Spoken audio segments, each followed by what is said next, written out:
नमस्कार दोस्तों, मैं नीरज शर्मा आप सभी को आपके अपने परिवार चाणक्य इंस्टीट्यूट के ऑनलाइन प्लेटफॉर्म पर हार्दिक स्वागत करते हैं। दोस्तों, जैसे कि हम लोग पढ़ रहे हैं अवरेज, और अवरेज में इसके पहले आपने 2 क्लास पढ़ चुके हैं और दोनों क्लास में हमने ये कोशिश किया है कि अवरेज की जो स्टार्टिंग होती है, या ये कहें कि अवरेज का जो बेसिक स्ट्रक्चर होता है उसके बारे में पूरी तरीके से डिस्कस कर लिया है। कोशिश यही रही है कि अवरेज जो क्या होता है ये चीज आपके दिमाग में धीरे धीरे सेट हो। आज हम लोग थोड़ा सा और आगे बढ़ेंगे दोस्तों, और जब और आगे बढ़ेंगे तो थोड़ा सा टाइप नंबर 2 पे डिस्कस करेंगे कि टाइप नंबर 2 के प्रश्न हम लोग कैसे बनाएंगे। दोस्तों साथियों, है क्या कि अवरेज चैप्टर हो या कोई और चैप्टर हो, मैंने आपको पहले ही बताया था कि जो भी चैप्टर आपने पहले भी इसके पढ़ा है, मैंने आपको टाइप वाइज पूरा एक एक टाइप के सारे प्रश्न कराए हैं। सेम उसी प्रकार से अवरेज में भी हम आपको टाइप वाइज एक एक टाइप के सारे प्रश्न कराएंगे, वो भी लेटेस्ट कंटेंट के साथ कराएंगे जो 2024 या 2025 के एग्जाम में पूछे गए हैं। दोस्तों हमेशा मैंने आपको ये बोला है कि आपको अपडेट कंटेंट ही करवाया जाएगा जो लेटेस्ट एग्जाम में पूछा जा रहा है। दूसरी बात यह है दोस्तों कि मैक्सिमम बच्चों की ये प्रॉब्लम ऑफलाइन क्लास में भी होती है, क्योंकि यदि आपको ऑफलाइन क्लास करनी है मैथ की, या पूरा यूपी पुलिस का कोर्स पढ़ना है, या यूपीएसआई का मैथ, रीजनिंग, हिंदी, जीएस, सारी क्लासेस अवेलेबल हैं ऑफलाइन। आपका चाणक्य इंस्टीट्यूट, दीवानी मोड़, गोलाघाट, सुल्तानपुर। आप अगर चाहते हैं ऑफलाइन क्लास तो आकर के आप ऑफलाइन क्लास ज्वाइन कर सकते हैं, आपको सारी क्लासेस प्रॉपर मिलेंगी। दोस्तों आमतौर पे बच्चों की ये समस्या होती है कि मैथ में उनका इंप्रूवमेंट नहीं हो रहा है, या मैथ पढ़ने से वो डरते हैं। दोस्तों तो मैथ पढ़ने से डरना नहीं चाहिए, और क्योंकि मैथ से आसान कोई सब्जेक्ट है नहीं। मैथ में कोई ऐसी चीज नहीं है जो आपको रटनी है, मैथ में सारी चीजों को आपको समझना होता है। समझना इन द सेंस ये कह सकते हैं, आपको जितनी ज्यादा आप प्रैक्टिस करेंगे, मैथ केवल और केवल प्रैक्टिस एक आधार है मैथ को तेज करने का, मैथ में स्पीड बढ़ाने का। अब होता क्या है कि आप एवरेज पढ़ रहे होते हैं, फिर आप जाकर के कोई दूसरा चैप्टर करते हैं।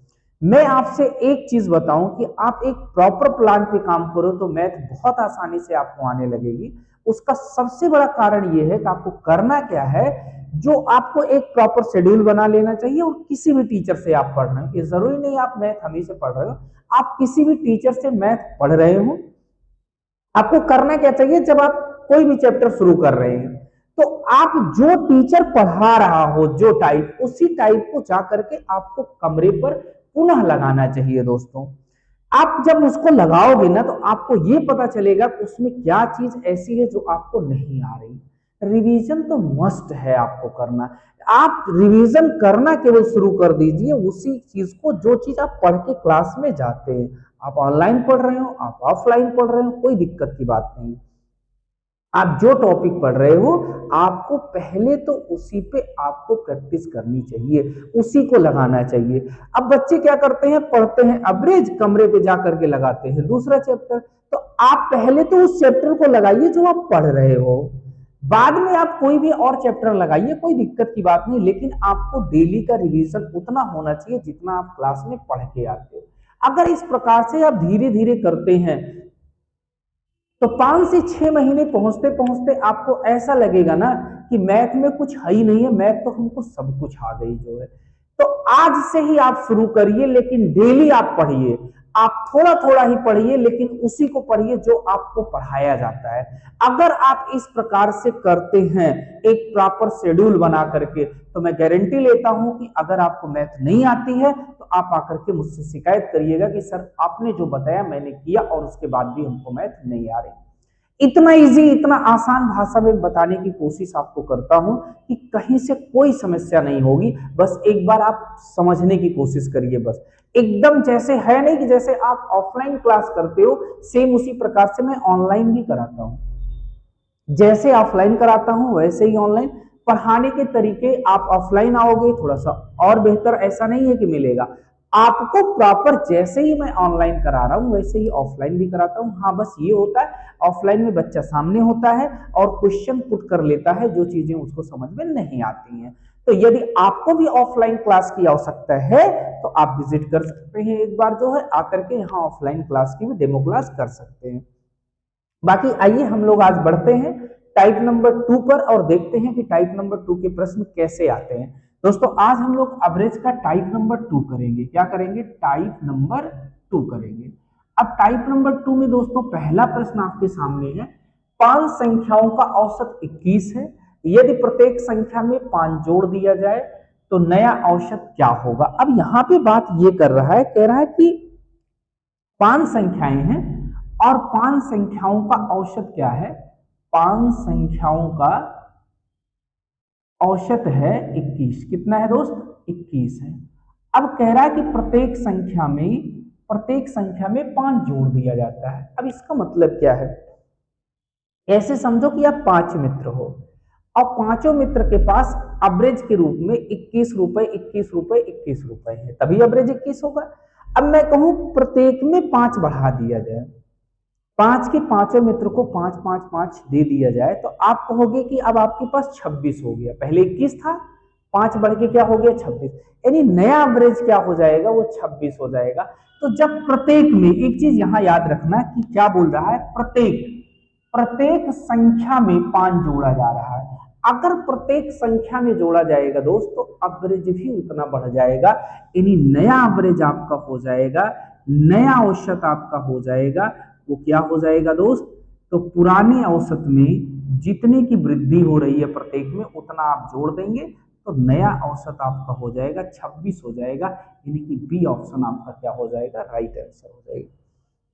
मैंने क्या कहा? यदि प्रत्येक, याद रखना इस शब्द को, जब आपको कहेगा प्रत्येक संख्या में 5 जोड़ा जा रहा हो, 8 जोड़ा जा रहा हो तो यही 8 बढ़ा देते, 4 जोड़ा जा रहा होता तो यहीं पे 4 बढ़ा देते।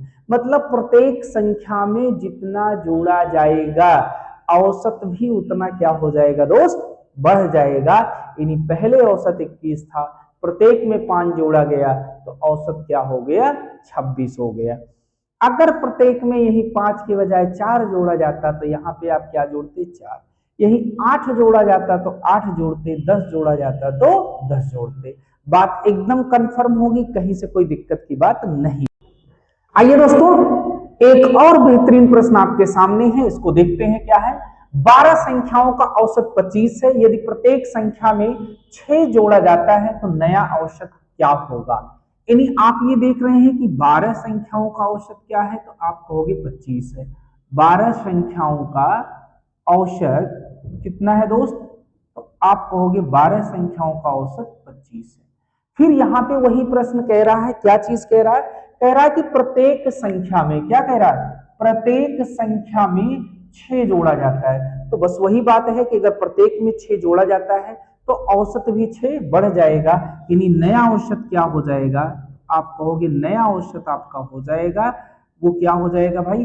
पुराना 25 है, इसी में 6 जोड़ देंगे क्योंकि प्रत्येक में 6 जोड़ा जा रहा है, तो नया औसत कितना हो जाएगा? 21 हो जाएगा, यानी कि ए ऑप्शन आपका क्या हो जाएगा? राइट है। आइए दोस्तों एक और बेहतरीन प्रश्न आपके सामने है, इसको देखते हैं क्या है। 7 संख्याओं का औसत 35 है, यदि प्रत्येक संख्या में से 4 घटा दिया जाए तो नया औसत क्या होगा। अब यहाँ पे क्या कर रहा है? घटा रहा है। जैसे मैं आपसे बात करूं कि आप 5 मित्र हो, 4 मित्र हो, 3 मित्र हो, जो भी है, आप ये मान लीजिए कि आप 4 मित्र हो और 4 मित्रों के पास प्रत्येक के पास 30-30 रुपए हो, प्रत्येक के पास 30-30 रुपए हो। अगर प्रत्येक के से 5-5 रुपए घटा दिया जाए, पहले 4 मित्र थे, औसत 30 था, इसका मतलब प्रत्येक के पास 30-30 रुपए थे। मैंने कहा प्रत्येक में से क्या करिए? 5 घटा दीजिए। तो जब प्रत्येक में से 5 घटाओगे तो इसका मतलब आपके पास 30 था तो अब कितना बचा? 25 बचा। तो सब में से 5-5 घटाया जाएगा तो सबके पास 5 घट जाएगा, यानी प्रत्येक मित्र के पास अब 25-25 रुपए एवरेज के रूप में हो जाएंगे। इसका मतलब जब घटाया जाएगा तो औसत घट जाएगा। क्या हो जाएगा? घट जाएगा। बस एक चीज याद रखना, कह रहा है कि प्रत्येक संख्या में से 4 घटाया जा रहा है। यहाँ पे क्या, मैंने आपको जैसे भी उदाहरण बताया कि 5 घटा दिया जाएगा तो 5 घट जाएगा, 6 घटा दिया जाएगा तो 6 घट जाएगा, 7 घटा दिया जाएगा तो 7 घट जाएगा। उसी प्रकार से यहाँ प्रत्येक संख्या में से क्या घटाया जा रहा है, 4 घटाया जा रहा है। इसका मतलब क्या है कि 7 संख्याओं का औसत कितना था, 7 संख्याओं का औसत था। औसत कितना था दोस्त, तो औसत था आपका 35। कितना था, 35 था। अब क्या कह रहा है कि प्रत्येक में से 4 घटाया गया। तो मैंने आपको क्या बताया, यदि प्रत्येक में से घटाने की बात करेगा तो नया औसत भी उतना घट जाएगा। यानी नया औसत क्या हो जाएगा, तो नया औसत आपका हो जाएगा 35 में से क्या घटाओगे, कितना कम किया जा रहा है, 4 घटा दिया जा रहा है। तो 4 घटा दीजिए तो नया औसत कितना हो जाएगा दोस्त, 31 हो जाएगा। यानी कि आपका डी ऑप्शन क्या हो जाएगा, राइट आंसर हो जाएगा। तो मैंने क्या कहा, अगर प्रत्येक में, ये कहेगा अगर प्रत्येक में से जितना घटाया जाएगा औसत उतना ही घट जाएगा। क्या हो जाएगा, घट। इसके पहले वाले प्रश्नों में आपने देखा कि जितना बढ़ाया जा रहा था प्रत्येक में उतना हम क्या करते थे, औसत को बढ़ा देते थे। यहाँ पे क्या हो रहा है, जितना कम किया जा रहा है उतना औसत क्या हो जाएगा, घट जाएगा, क्योंकि यह क्रिया प्रत्येक में की जा रही है। किसमें की जा रही है। आइए प्यारे दोस्तों, एक और जबरदस्त प्रश्न आपके सामने है। वो क्या है, 50 संख्याओं का औसत 23 है। यदि प्रत्येक संख्या को 13 से गुणा किया जाए तो नया औसत क्या होगा। एसएससी CHSL 11/7/2024 सिर्फ नंबर 4।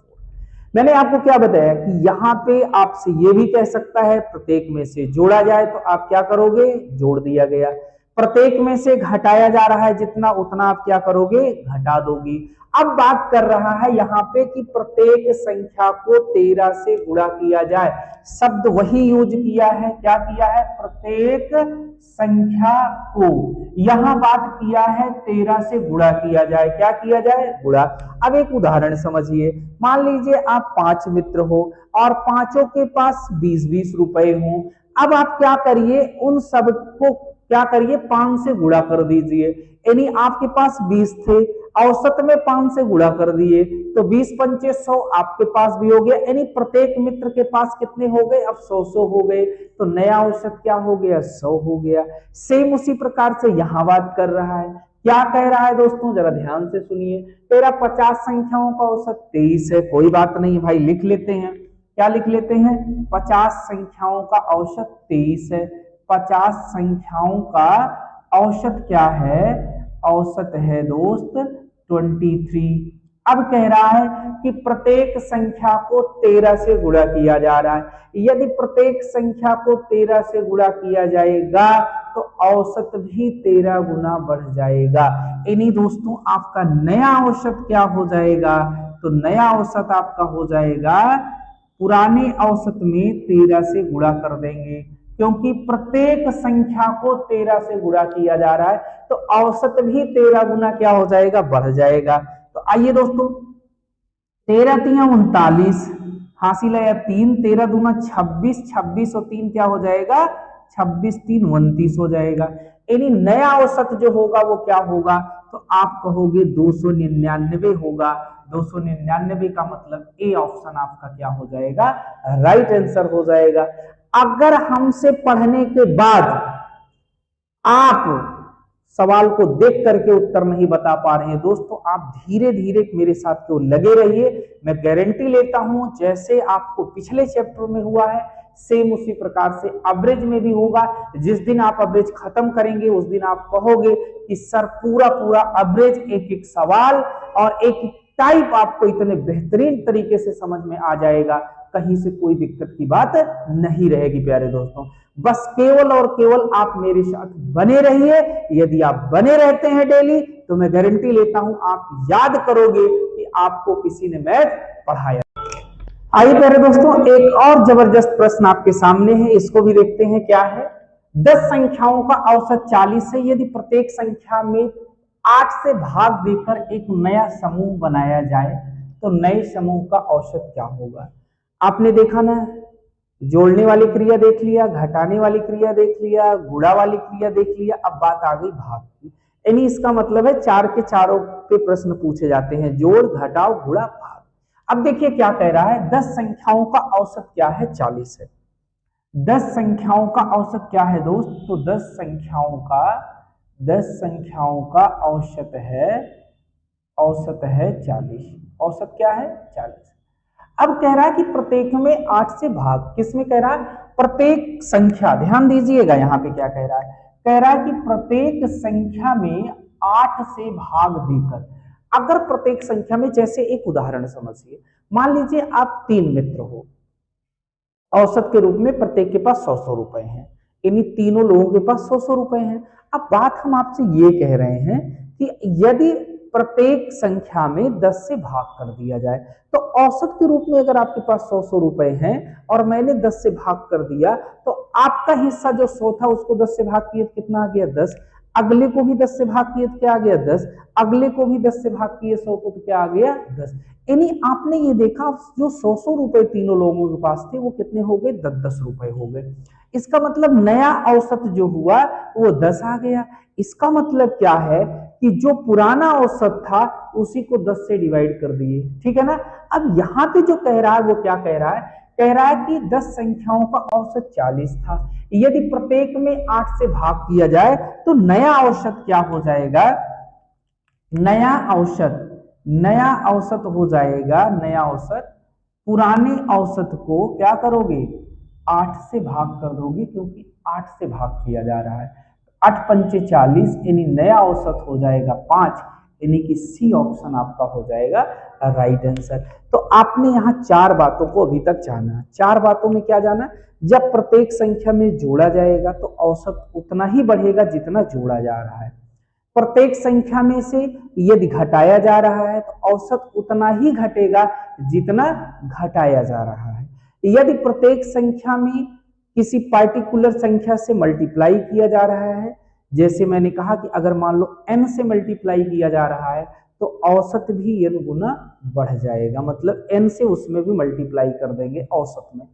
यदि प्रत्येक संख्या में n से डिवाइड किया जा रहा है, अब n की न्यूमेरिकल वैल्यू कुछ भी हो सकती है, अगर n से डिवाइड किया जा रहा है, जैसे यहाँ 8 से डिवाइड किया जा रहा है, n का मान क्या है? 8, तो औसत भी n से क्या हो जाएगा? डिवाइड हो जाएगा, यानी औसत को भी 8 से भाग कर देंगे तो आपको क्या मिल जाएगा?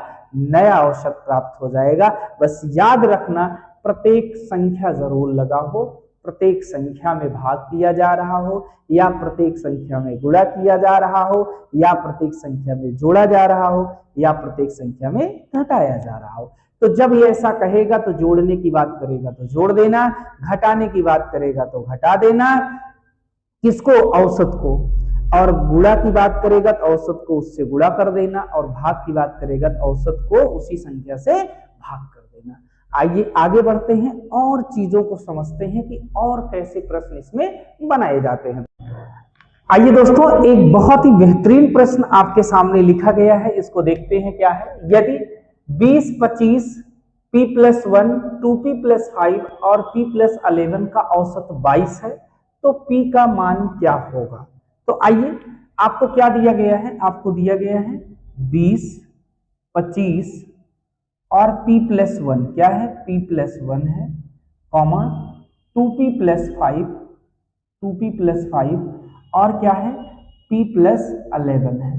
इसका औसत क्या है? तो आप कहोगे औसत है 22। औसत क्या है? 22। तो औसत बराबर क्या होता है? कुल पदों का योग बटे कुल पदों की संख्या, यानी औसत बराबर क्या होता है? औसत बराबर होता है कुल पदों का योग, कुल पदों का योग और बटे कुल पदों की संख्या, कुल पदों की संख्या, कुल पदों की संख्या। अब आपको क्या करना है दोस्त? ध्यान से मेरी बात समझिएगा।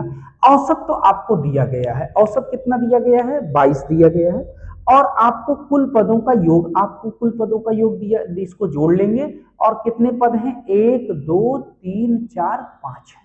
अब ध्यान दीजिए, औसत आपके पास कितना है? तो आप कहोगे 22 है। कुल पदों का योग तो कितना है दोस्त? 20 + 25 और प्लस p+1 और प्लस 2p+5 और प्लस p+11। कुल कितने पद थे? 1, 2, 3, 4, 5। तो इसको किससे डिवाइड करोगे? 5 से। अब जरा ध्यान दीजिएगा, 22 पंचे कितना हो जाएगा, 110 हो जाएगा। कितना हो जाएगा, 110। अब मेरी बात गौर से समझिएगा। अब आपको क्या करना है, जैसे यहाँ पे ध्यान दीजिए, P है, क्या है, P है, यहाँ पे क्या है, 2P है, और यहाँ पे क्या है, P है। तो P, 2P और P जब ऐड होगा, यहाँ पे एक गुणांक होता है जो लिखा नहीं जाता है, तो ये जब जुड़ेगा तो क्या हो जाएगा, 2 1 3 1 4, यानी 4P हो जाएगा। कितना हो जाएगा, 4P। अब इसके साथ क्या है जरा ये देखते हैं।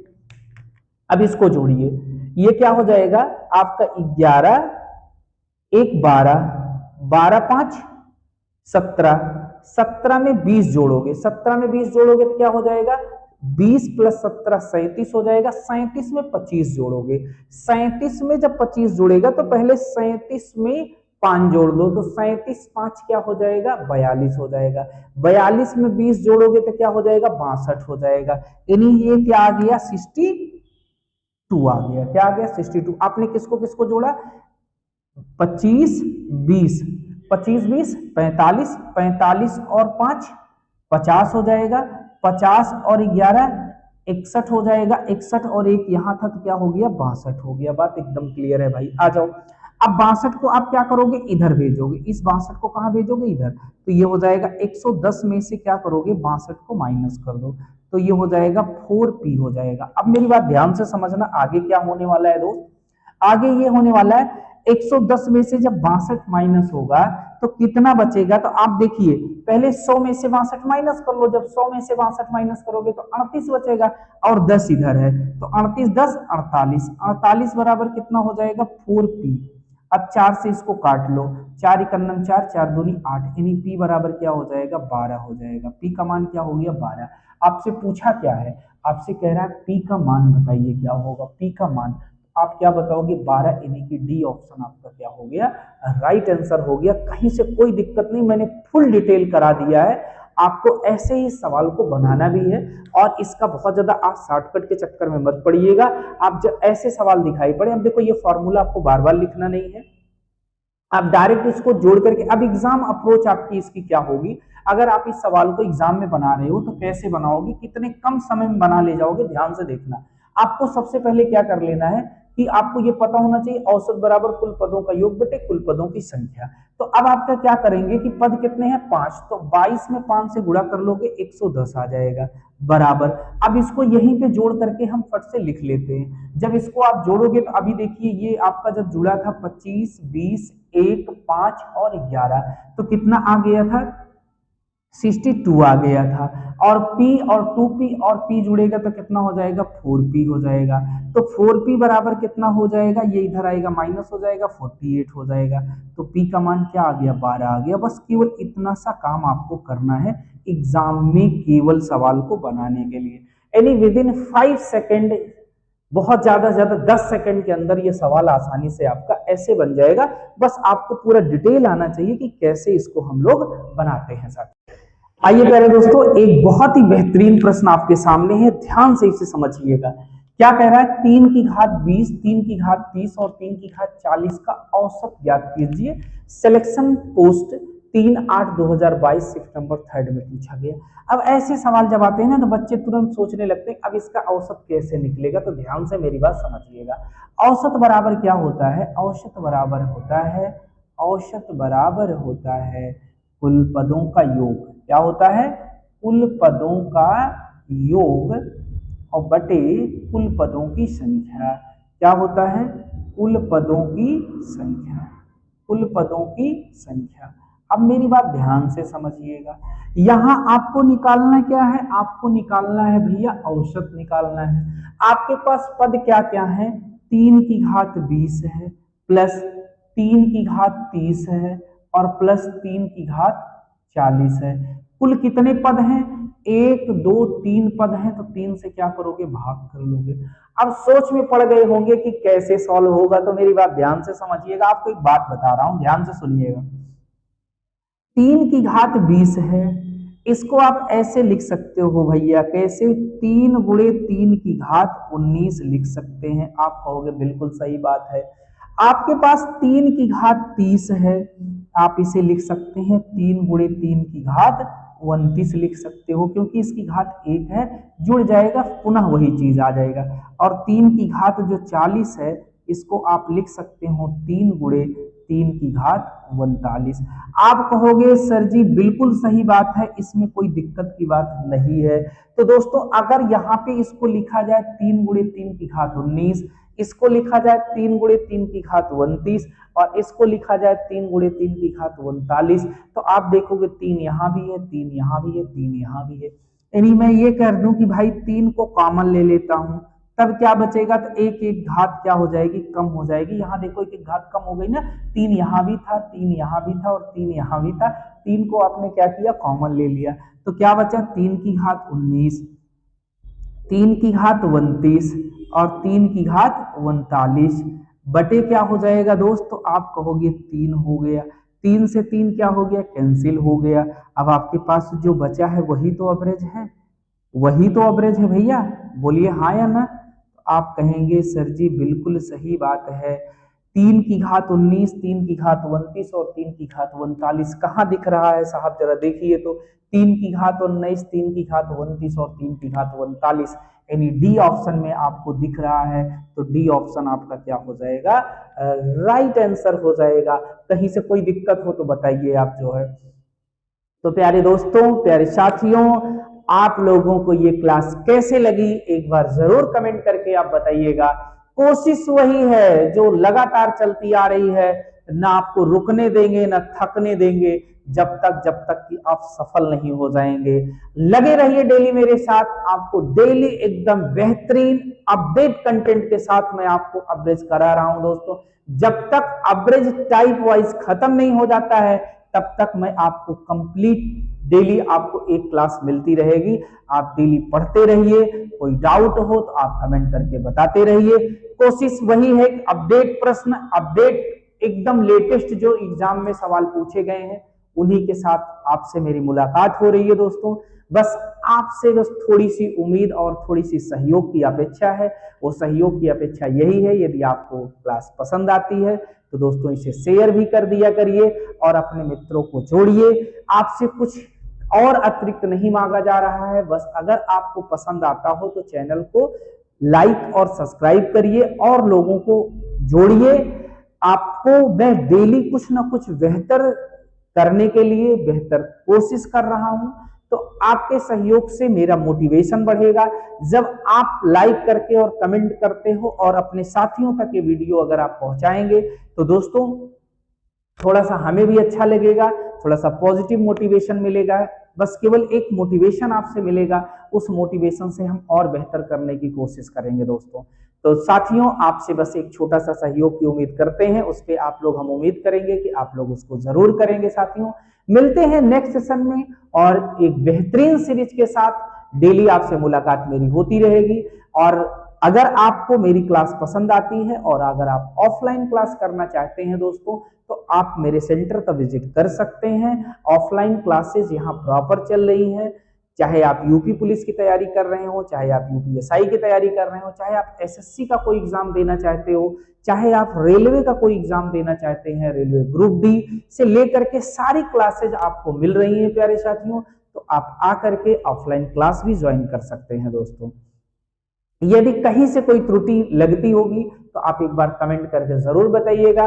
कोशिश की जाएगी कि जो कमियां हैं उनको और दूर किया जाए, क्योंकि दोस्तों कोई भी व्यक्ति पूर्ण नहीं है, उसमें हमेशा कमियां रहती हैं। हम उन कमियों को लगातार सुधार के लिए कार्य करते हैं, जैसे कि आप अपने लिए, आप भी अपने जीवन में लगातार अपनी कमियों में सुधार करते रहिए। एक दिन निश्चित ही आप सफल होंगे। जो व्यक्ति अपनी कमियों को ढूंढ करके और उन कमियों पे काम करता है वह जीवन में कभी भी असफल नहीं होता है प्यारे साथियों। इसलिए आप भी अपनी कमियों को ढूंढिए और उन कमियों पे काम करिए कि क्या ऐसी कमी रह गई है जिस वजह से आपका सिलेक्शन अभी रुक रहा है। उन कमियों पे काम करिए, निश्चित ही आने वाली वैकेंसी में आप भी एक बेहतर प्लेस पर एक बेहतर नौकरी आपको मिलेगी साथियों। इसी अपेक्षा के साथ मैं आपको मिलता हूं अगली क्लास में। तब तक के लिए प्यारे साथियों, हम उम्मीद करेंगे कि आप लोग स्वस्थ रहेंगे, मस्त रहेंगे और पढ़ाई को जरूर करते रहेंगे मेरे प्यारे दोस्तों। जय हिंद।